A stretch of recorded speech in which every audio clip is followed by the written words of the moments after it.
have no idea if we're live or not because it's just spinning. Alrighty. Hello, everybody. Hi, and welcome to the Breakfast with Bigfoot 3rd edition virtual launch party by me, Amelia Cotter. And this awesome book is illustrated by none other than Charles Swinford.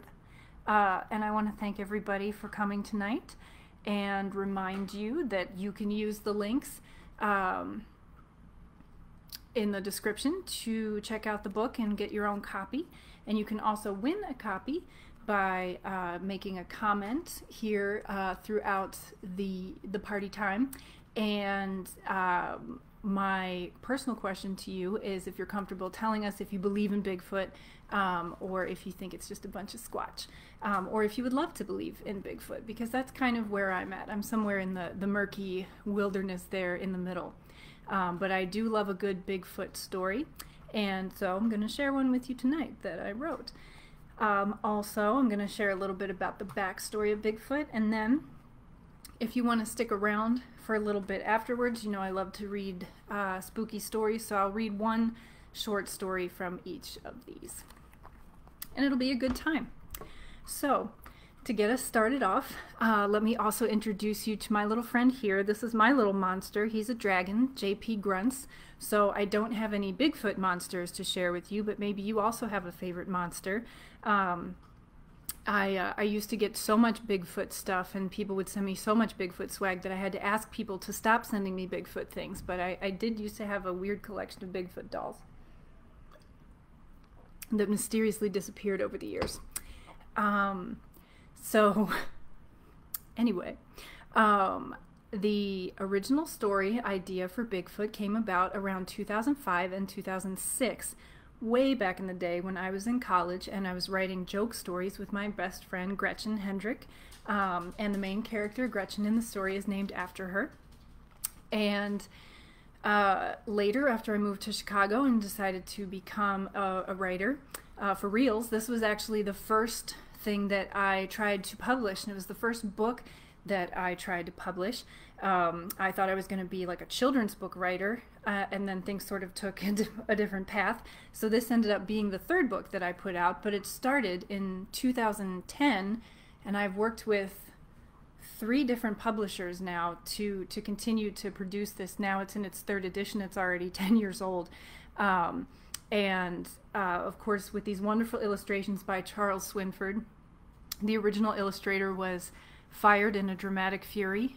She is a visual artist who does really cool work, and I think I appreciate her work a little bit more now than I did at the time. We just wanted these adorable, cute little, illustrations that give you the happy feelings, and she went with some really dark, sort of not safe for work material, even though the book is supposed to be for 3 to 6-year-olds. It kind of reminded me of some of the things that you would see in books when we were kids, like if you remember the Stinky Cheese Man, and there was some weird kind of there was like adult content, and Bigfoot does not really contain adult content. There's poop jokes and things like that, but that's for people of all ages. And so I would actually, I'm not in contact with her, otherwise I would love to share some of her illustrations because they're actually really cool, but it didn't work out for the feel of the book. And so the 1st edition was published by, that was Barclay Bryan Press is who I worked with, and then they went out of business before we had the opportunity to publish the book, and so Black Oak Media picked it up, and I don't think the book came out until around 2013, so it took about 3 or 4 years. And it was an interesting and strange journey. At that point, I was just so glad to have it be done with. And then, of course, Black Oak Media closed its doors, and the owner, Michael Clean, has gone on to do many other wonderful things, and he's a prolific author in his own right. And then I self-published the book, and it sat and sat and sat for a couple years, and now it was picked up by Haunted Road Media, who have published all of my paranormal offerings at this point. And so now it has this exciting home. So that is not the most fun. The most fun part about the book is that it is actually based on a real Bigfoot encounter.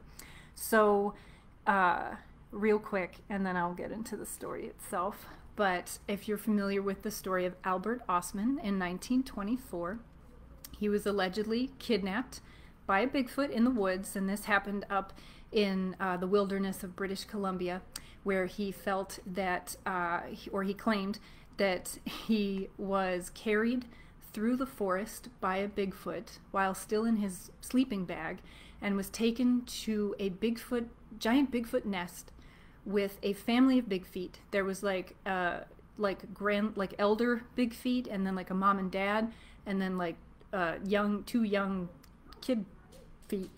And so his story was really fascinating. He didn't tell the story for about 15 or 20 years, and Bigfoot enthusiasts and researchers are kind of torn on how they feel about the veracity of it, but it was a very detailed experience. He didn't gain really anything from talking about it, and they sort of looked after him for a few days. He felt like he had been kidnapped by them because they were worried that they found him in the woods and that maybe he would get hurt, so they took him to, you know, their lair or their nest, their den, and that he escaped by somehow drugging the main Bigfoot.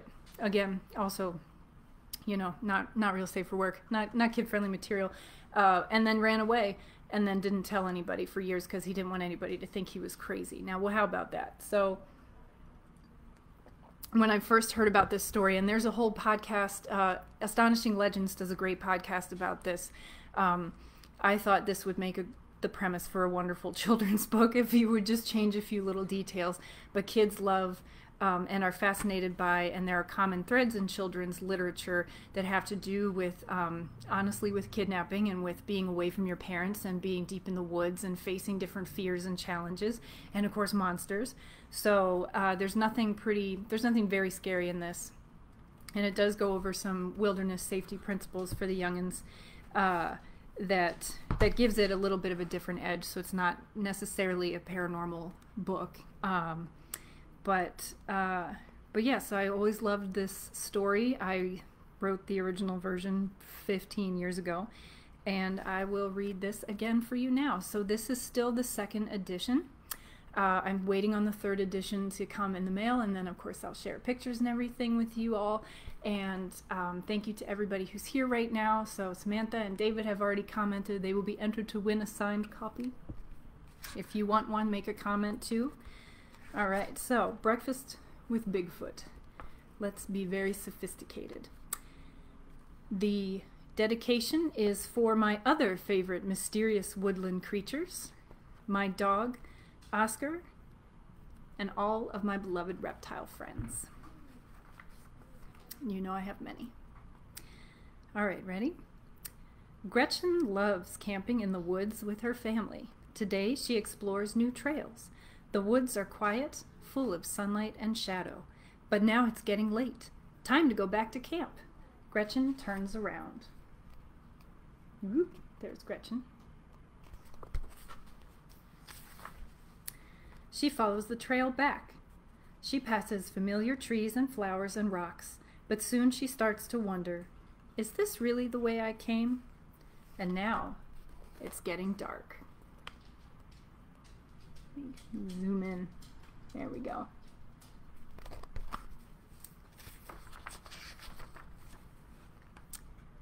Gretchen is not afraid.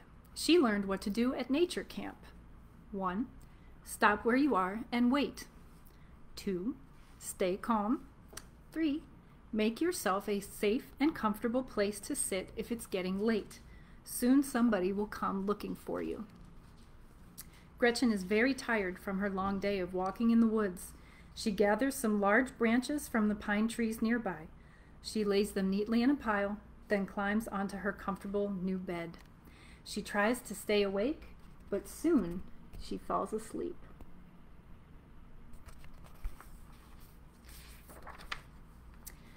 Gretchen dreams that someone has picked her up by her backpack.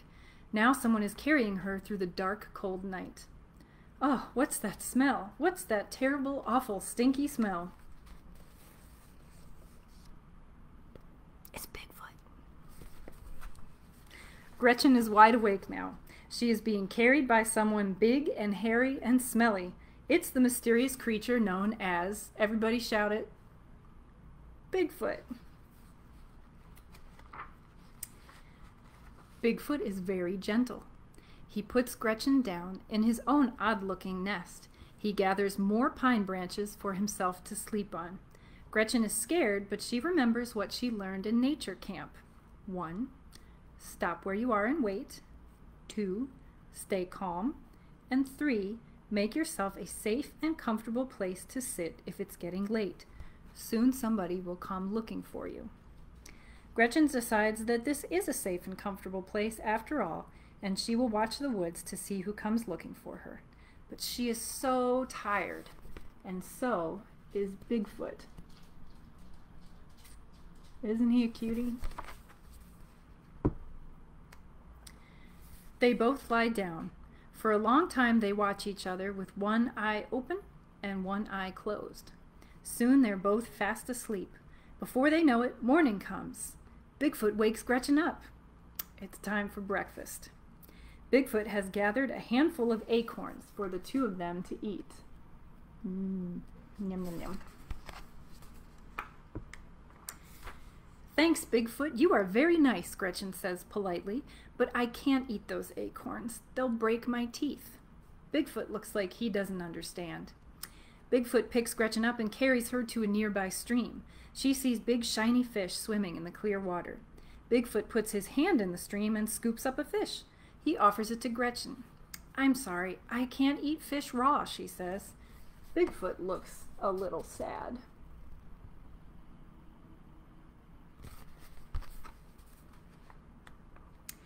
He picks Gretchen up again, and soon they're in the middle of a clump of berry bushes.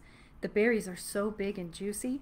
I'm sorry, Bigfoot, those berries are pretty, Gretchen says, but I can't eat strange berries. They could make me sick. Sad Bigfoot. Bigfoot puts Gretchen down gently. He lays his breakfast foods on the ground in a row: acorns, fish, and berries. Gretchen has an idea.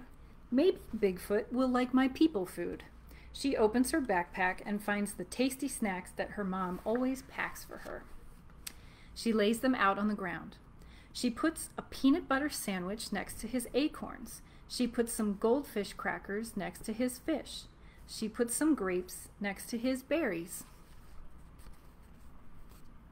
Whoop. Well, sorry. Bigfoot understands. He pushes the peanut butter sandwich toward Gretchen. She takes a big bite and gives him the rest. He pushes the whole thing into his mouth. Crunch, crunch, crunch. Bigfoot likes it. Bigfoot picks up the fish by its tail and eats it in one slurpy swallow.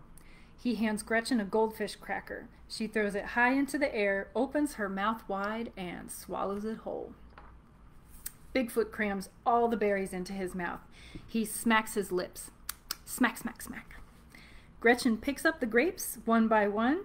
She makes them disappear into her mouth. She smacks her lips too. Smack, smack, smack. Gretchen and Bigfoot burst out laughing. Then Gretchen hears a voice, far away, but coming nearer. Woof, woof, woof, the voice is barking. It's Jake, she says to Bigfoot. They are having a good old time.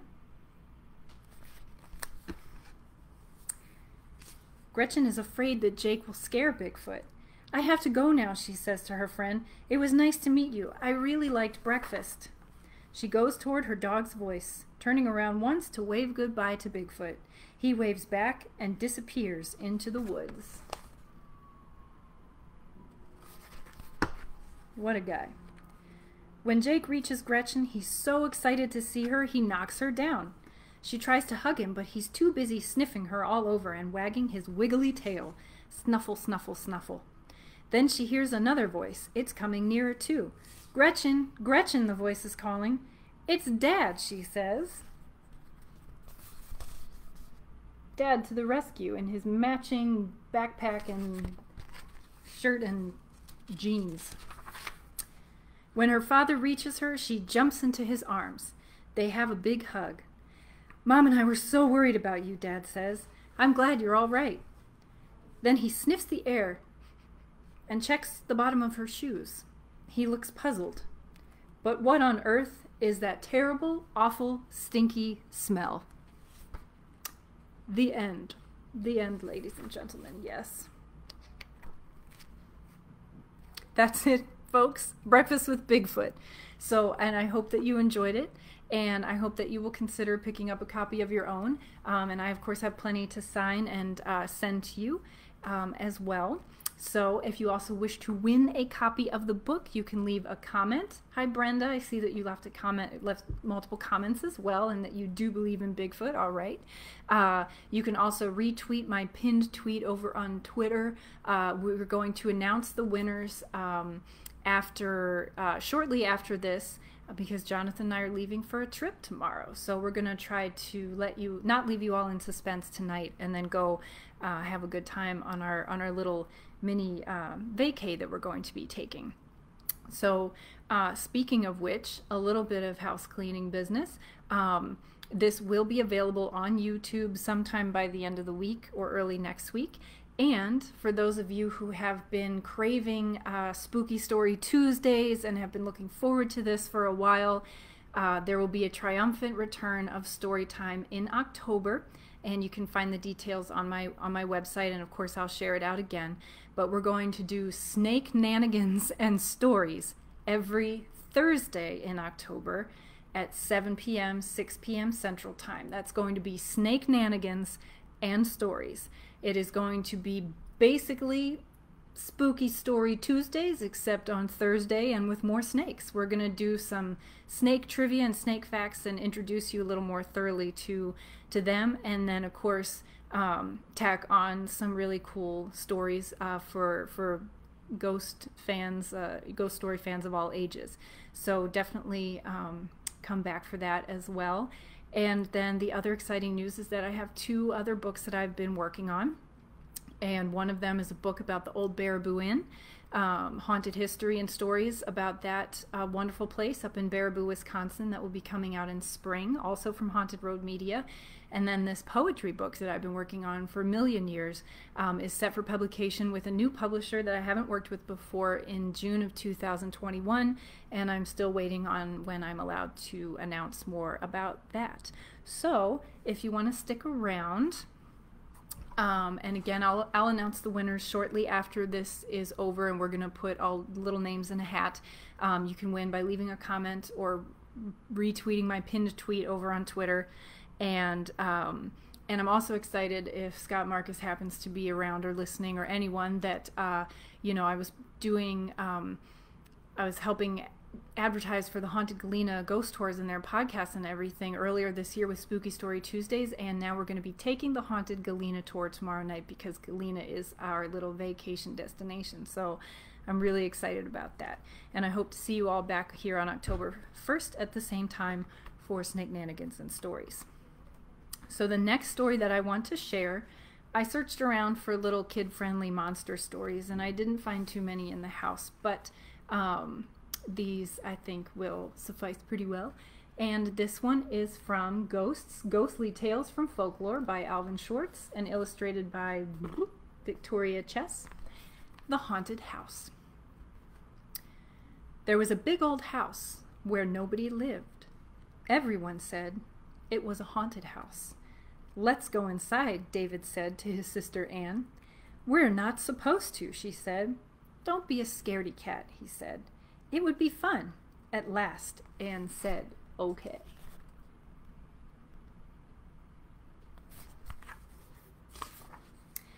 David and Anne walked through the empty, dusty house.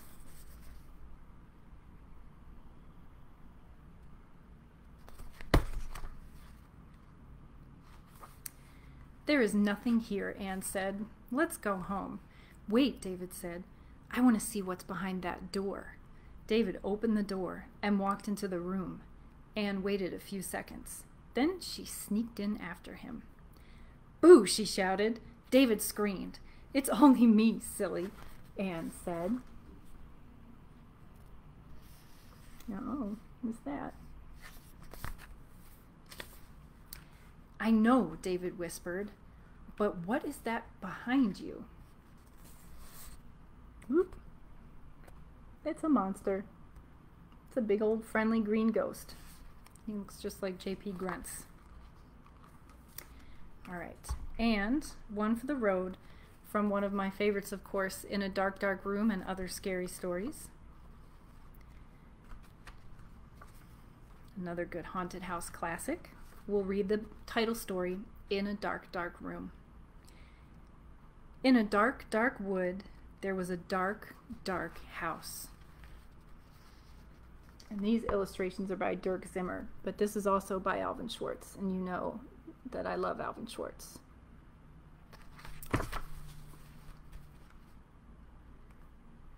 And in that dark, dark house, there was a dark, dark room. And in that dark, dark room, there was a dark, dark chest.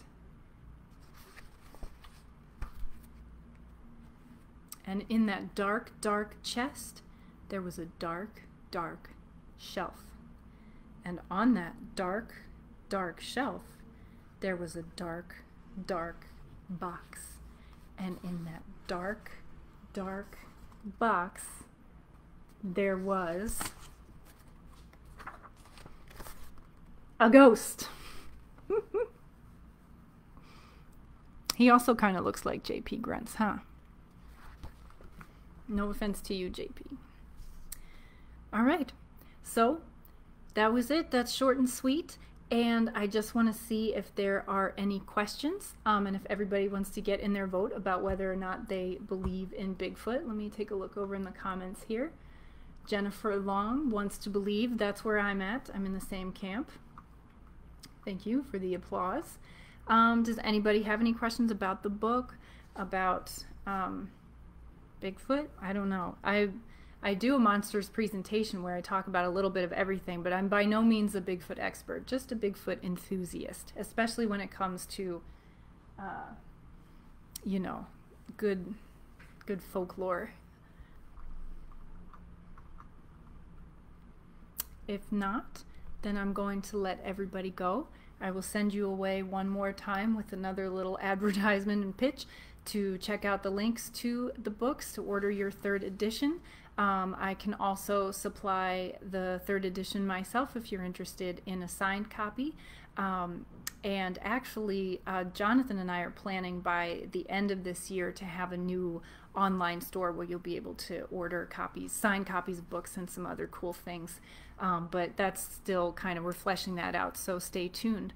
So I do want to thank everybody for stopping by and hanging out with me and enjoying Bigfoot, Breakfast Bigfoot by me, and illustrated by the fabulous Charles Swinford, who has done these wonderful, just classic illustrations. All right. Oh, I have one question. You all are trapped. Brenda asked, how did you come up with the concept of Breakfast with Bigfoot? Well, I talked about this in a little bit in the beginning that you know, I came up with this story way back in college. I was interested in different, of course, you know, ghost stories and folklore and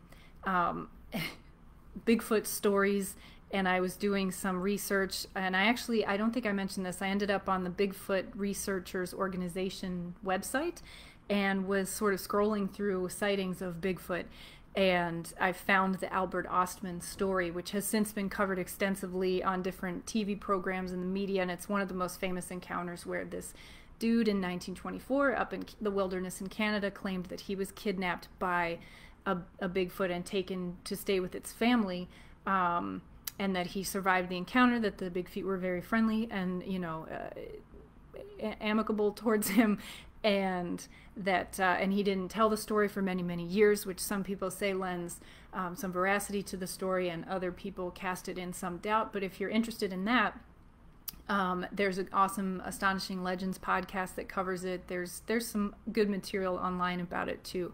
And I just thought it would make a really cool premise for a children's book.